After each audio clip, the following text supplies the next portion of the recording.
toss-up states are all still toss-up. Many of them are still voting at this hour, and all the names, except Pennsylvania on both sides, are still years that they now have to decide.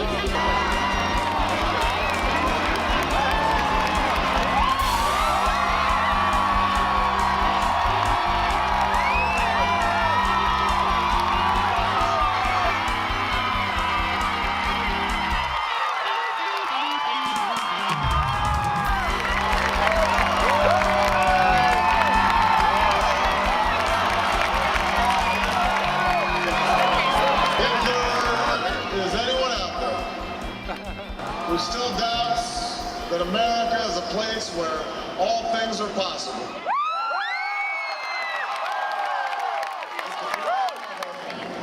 What began 21 months ago in the depths of winter cannot end on this autumn night. This victory alone is not the change we seek.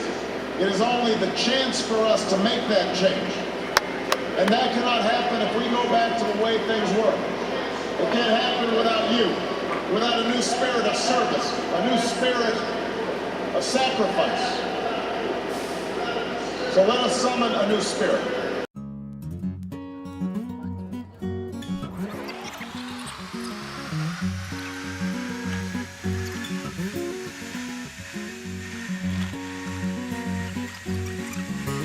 Because I think that for the last 8 years, this country has been going in completely the wrong direction in a way that's damaging not only regarding our relations with foreign countries, not only foreign policy, but also domestically.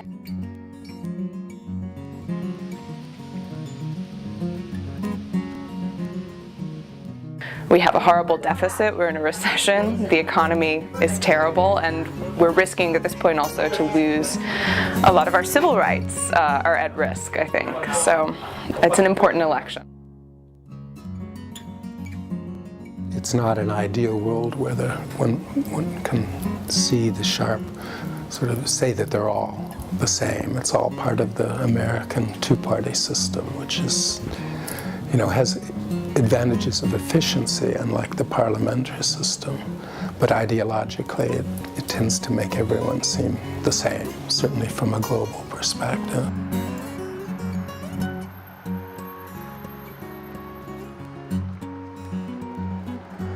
The first time we elected Bush, it was controversial, you know, there could have been a question of doubt, but the second time, you know, my people made the same mistake again, and I have friends from all over the world, and my first thought, honestly, when I was watching the news is, my God, what must they be thinking about us right now? And I felt like at least I was able to present a different point of view and not make the impression that people must have of people from the United States as so flat, you know.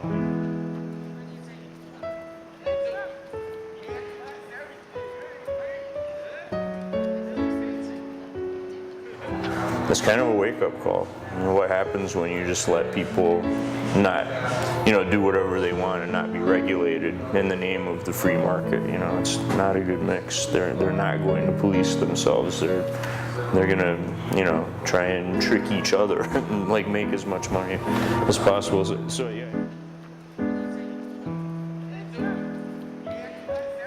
Per me Obama è un simbolo della speranza, perché dobbiamo cambiare l'immagine degli Stati Uniti negli occhi del mondo. Sono tanto delusa con il governo degli Stati Uniti per 6-7 anni. I'm very pessimistic, but it could be, you know, one of those classic lesser of two evils, and in that case, Obama might do less damage. That's what I'd like to say. And one of the main tactics of the McCain campaign has been to call Obama a socialist because he wants to give tax benefits to the poor and oblige the rich to pay more. And everyone says socialist, socialist, socialist. And I think this is a particularly American phenomenon where a lot of people don't understand, first of all, that the principle of income tax is socialist and that it's not an evil thing, that it's necessary. Cocky and loaded never seemed a good combination.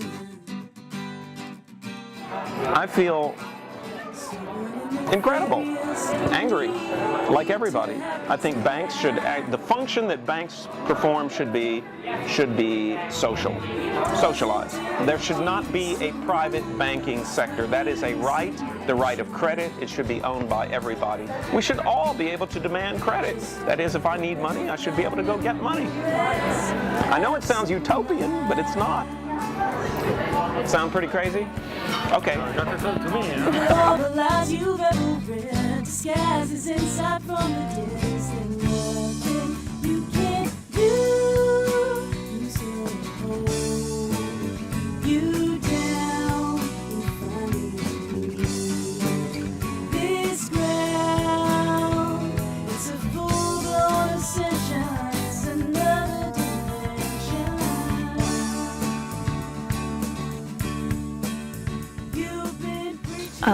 I think they should work on their foreign policy, because right now they're in Iraq and like the war is very convoluted, and right now people really have mixed feelings about the war. They want to get out, but they want to stay. So I think they should work on their foreign policy a lot. Pakistan, Afghanistan, veramente non so, è totalmente caotico, penso.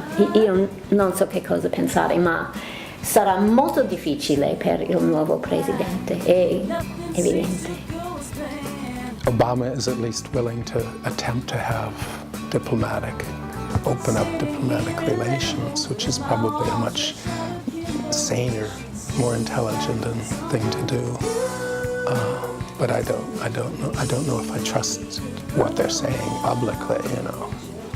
I would hope that the soldiers in Iraq will immediately be returned home, and I think that the economic crisis needs to be addressed in a way that it isn't being addressed right now, and I think that'll be definitely one of the more important things that the new president does, is to address the economic crisis.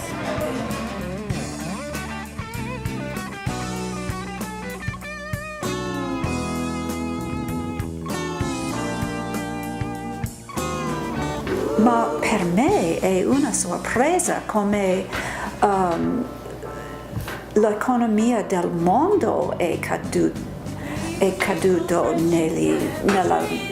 nell'ultimo mese. È incredibile. I just want to differ there with what's called normally American exceptionalism. That is, we're the exceptional country on the planet that has to lead all you little lost sheep out there who don't know what you want to do, you know? Well, I've traveled in the world, and I think you have some idea of what you want to do. That's all. That's all. I definitely think that the president should deal with some of our economic problems. I don't think sort of continually bailing out Wall Street is a good idea.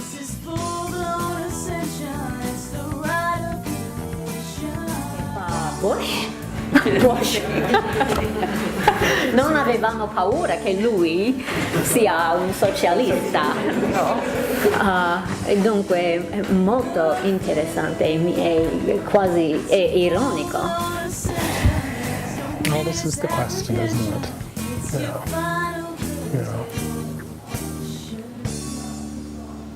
I mean, some people are arguing that China is a form of state capitalism, for example. But the U.S. is in debt. I mean, the war is being funded by loans from foreign countries, right? So that the foreign countries have enormous say, at least implicitly, on American politics and the decisions that both presidents are going to take because of this massive debt to other countries.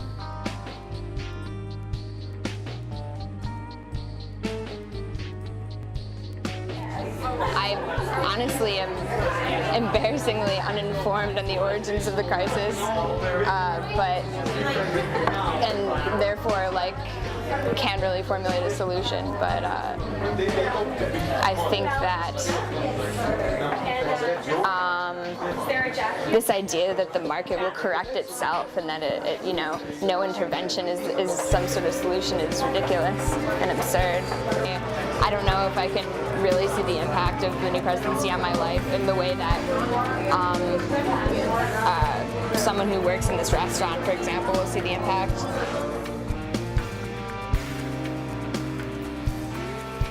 Sarah Palin is very vocally anti-abortion. John McCain, though he was pro-choice before he began running for president, has now become pro-life. So I'm very concerned about women's health, not just abortion though, but insurance companies, which many of them have stopped covering birth control, which for me is a very important thing. And there was just a study released today that showed that women pay a huge percentage more for insurance and health care than men do. I think their health care system. So I think they should just equalize and find some way so that everyone can get the best access to healthcare as possible. Non funziona qui, è molto meglio in altri paesi. Ci sono modelli che potremmo seguire, ma non lo abbiamo fatto. Because a vote for McCain in this election is a vote against one's own interests. For 98% of the country, a vote for McCain means higher taxes, sons shipped off to war. It means horrible things for the American people. And if we still vote again after 2 elections in which we have voted against our own interests, we're in very serious trouble. Trovare un modo di tirarci dall'Iraq io credo molto importante, perché non faccio niente di utile lì. Era un disastro di andarci, ma ora siamo lì, le cose sono diverse e dobbiamo fare qualcosa e speriamo di lasciare il paese in una posizione tolerabile. The environment a little more, because I know that in my hometown they got rid of the recycling because it's too expensive to keep up, and so I think that we need to do something to reverse the negative effects on the environment. Maybe just some sort of reinvigoration of government-sponsored arts and culture.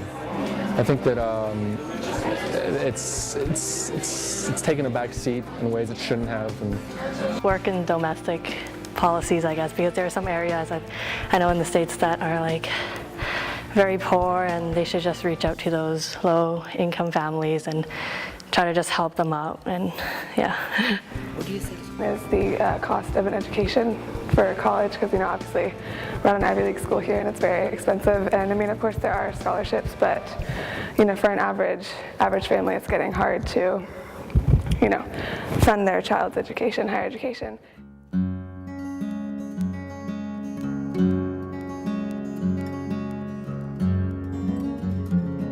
Like my own grandmother thinks he's a Muslim. I argue with her all the time about it. But here's a woman who's a New Deal Democrat, has always voted. I was really shocked to learn that she was not going to vote for Obama, just because she looks at him and she doesn't identify with him, and it's just that simple, and she believes that he doesn't represent her just because of race or identity politics or something like that. So, that kind of saddened me a little bit, but.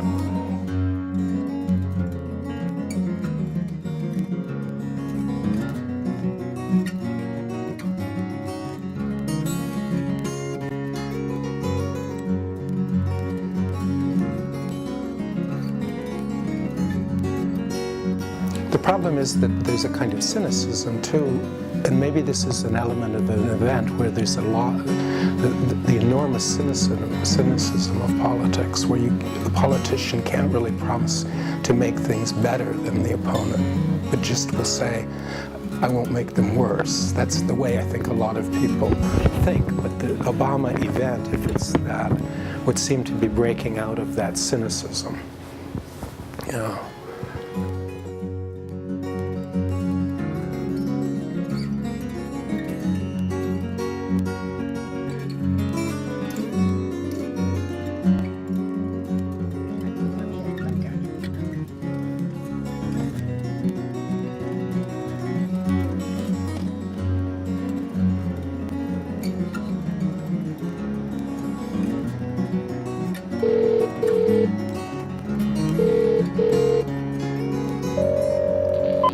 Mark, I just wanted to let you know the conclusion of the story about my grandmother's vote. In the end, she decided we couldn't put up with 4 more years of Republicans, and that change is what we all needed, so I'm really proud of her. Hope all is well with you. Ciao.